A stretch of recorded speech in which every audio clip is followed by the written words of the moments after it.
Hey, welcome to the Position Podcast. I am your host, Kimberly Knight, and today we are going to talk about some of the things you can do to prepare for what is about to come. We know that we've been hearing calls for that a recession is coming, that there are some downward economic shifts coming, and we need to be prepared. But how do you prepare? Today we're going to talk about just that thing. And this is not financial advice. Please do consult your own tax preparers and financial advisors for financial advice. I just want to make sure that you know what questions to ask and how to begin to prepare. So, one of the things I want you to consider is that the Proverbs 31 woman was not afraid of snow for her household. Why? Because she was prepared, right? So, she couldn't stop the snow from coming, but she could keep them from getting cold and wet. So I want you to prepare so you're not cold and wet, metaphorically. So the first thing you're going to consider doing in order to prepare for any coming economic downturn or recession or depression or whatever way, finances twist and turn in the world is you want to mitigate the damage by having emergency fund. You want an emergency fund. Now the goal is to have 3 to 6 months of living expenses saved.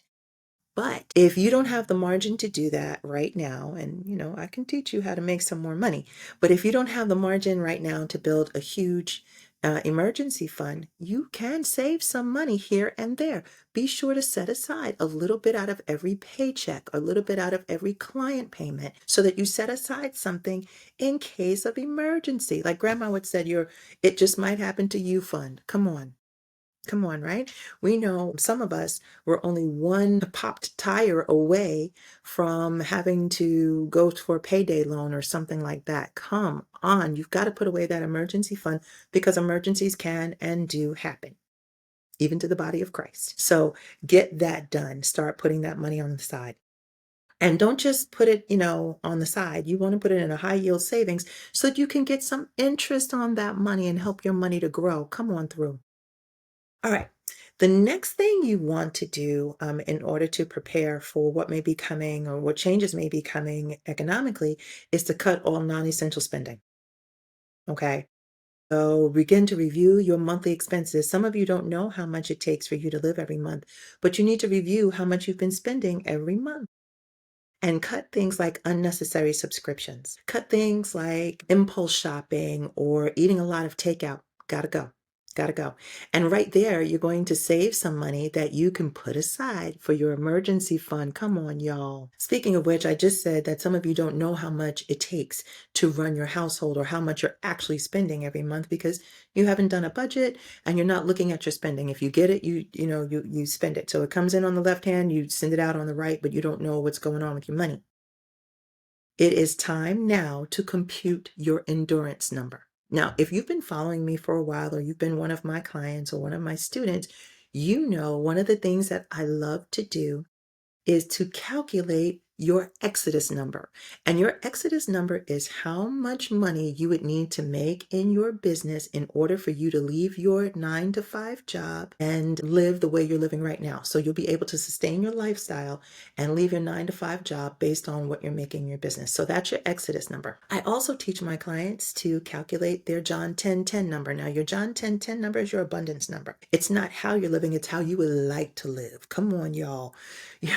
All the things that you dream of. And, I go into that with my clients and I'm going to have some surprises because I'll be working on that with some other folks soon. But this is about how much you would need in order to live your dream life. In the case of some economic downturns coming, you also need to know your endurance number. How much money do you need to sustain yourself just, with the bare minimum? If you didn't spend anything extra, what do you need to do to endure that time period? It's not a forever thing. It's a right now thing. How can we survive and get through this without having a complete come apart in our household? You need that number. So that doesn't include anything like extras, right? That's no vacations. That's not things like buying clothes and shoes and If deal with your emotions through shopping, now is the time for you to get into some therapy and deal with your real stuff so that you don't have to be a shopaholic. It looks at,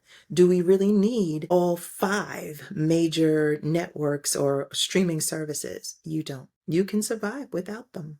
My gosh, you might actually have to talk to the people in your house. I guess we'll have to do a different show about that, right? But yes, this is just your survival number. This is just your endurance number. What would you need to endure for a short period of time? It's not forever, in order not to have a complete economic collapse in your own household or in your own budget. Another thing you can do to prepare for any economic downturn or recession is to invest your time and energy into new skills, right? You got to build new skills. And when I say new skills, it may be something that's non-traditional to you. You want to make sure there are essential services. There are some things that I don't care how bad the economy is, if they're going to be needed.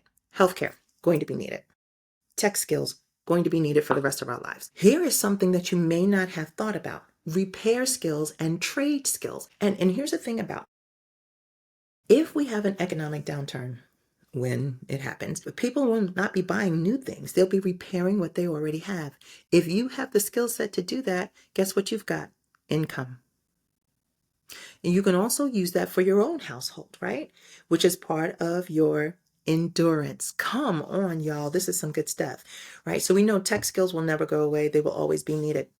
The other thing, the other endurance skills that you may need are things like sewing, canning, anything that helps us to survive and thrive. Car repair. Come on, people are not going to be buying new cars. Okay.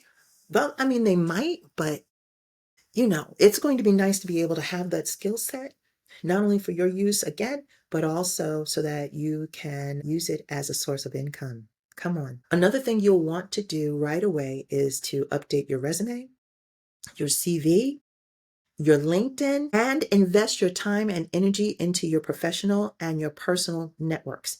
This is not the season for the lone wolf. I am telling you, you are going to need your friends and family. There is this song. Oh, what is this song? I Need You to Survive. That's the season we're entering, people. So this is the time. Make amends, have those conversations you need to clear up any misunderstandings. Take a look at your personal and your professional networks and begin to invest time and energy into them before you need them for your time of endurance. Come on, y'all. Keep your resume up to date. Keep your LinkedIn up to date. Keep your professional connections and your professional associations. Give them some energy right now, because guess what? People are literally going to work and finding out when they get to work that they don't have work, right? So they're showing up at their 9 to 5 and they find out at 8:59 that they don't have a job. So you want to keep all these things in place just in case you need them. I'm hoping that doesn't happen to you, but if it does, you want to be prepared.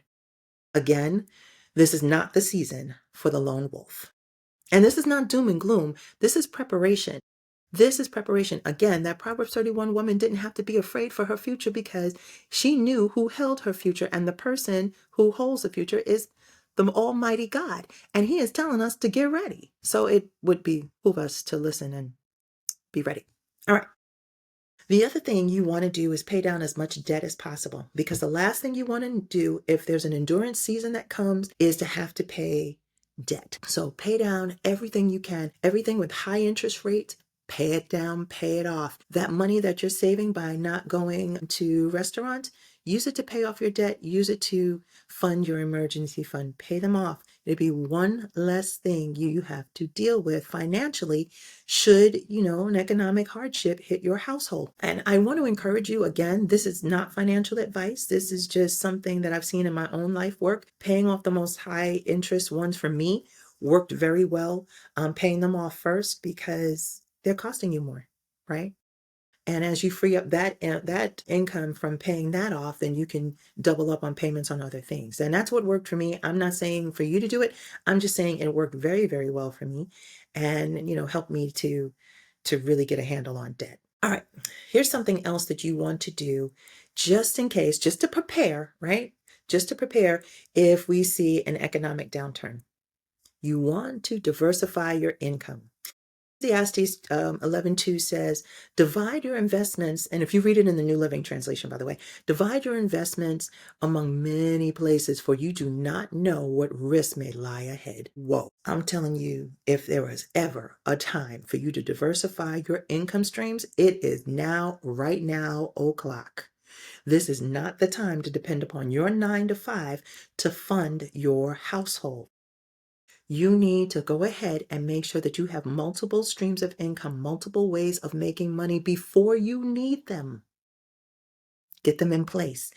And I am one of my favorite scriptures, I believe it's 2 Kings 4, 1 through 7. And it says, it talks about the widow who the creditors were coming to get her son, and she goes to the prophet and she says, they're coming, my husband served you well, but he's dead now and I have no money, and they're going to come and take my sons away from me in order to pay the debt. And he says, what do you have in your house? And she says, I don't have anything but a little bit of oil. He said, great. Go borrow some vessels, pour the oil, sell it, and use that profit to make money to support you and your children. Pay off your bills. There it goes. He says, pay off the creditors and use the rest to support your household. And here's the thing that we need to do. We don't know what risk lies ahead, but we do have things in our hand. What do you have in your hand? We have things in our hand that we can make work for us and make income for us. And again, we can use that income not only to sustain our households, but also to pay down our consumer debt, especially consumer debt, as well as fund our emergency funds. Now, some of y'all can cook, and right now you can do meals for families, right? You could be like almost like a private chef for families. When I was younger and I was a single mom, I cooked. Like every once a month, I would do dinners and I would package them family style, and you could come and pick them up. And after work, I would have people order them ahead, pay me ahead. They had to pay me ahead because I needed the money in order to get the raw ingredients. I didn't have the money, but I paid my rent and sometimes my children's tuitions and bought sneakers and clothes and all of that with fried chicken money, right? Fried chicken money. There are all kinds of things that you can do. Can you do hair? Listen, I'm looking for a braider right now. Can you braid? Make that money. What can you do? What can you do right now without going back for a degree, without having to go to another class, without having to buy anything too expensive, without having to invest time, energy, and effort into your new skill because you're learning some other skills, right? But I'm talking about making some money right now, this minute, with what you already know and can do, with what you already have the network for. And I'm going to give you the challenge to sit down and do not leave that seat. Do not answer the phone. Do not get on the internet. Do not check your email, your text, or anything else until you write down 15 things that you can do right now to make some extra money. Here's the other thing I want you to consider. Other thing about having the extra income and doing things right now to make money is this is the season that if you have not started your business, if you have no side hustle, you have not started a business, you need to do it. Now, right now, o'clock. As of the recording right now, the tax benefits alone would be beneficial to you. Right. So now you can not only have the income, not only have another stream of revenue, but you'll also have those tax benefits that you would otherwise miss out on.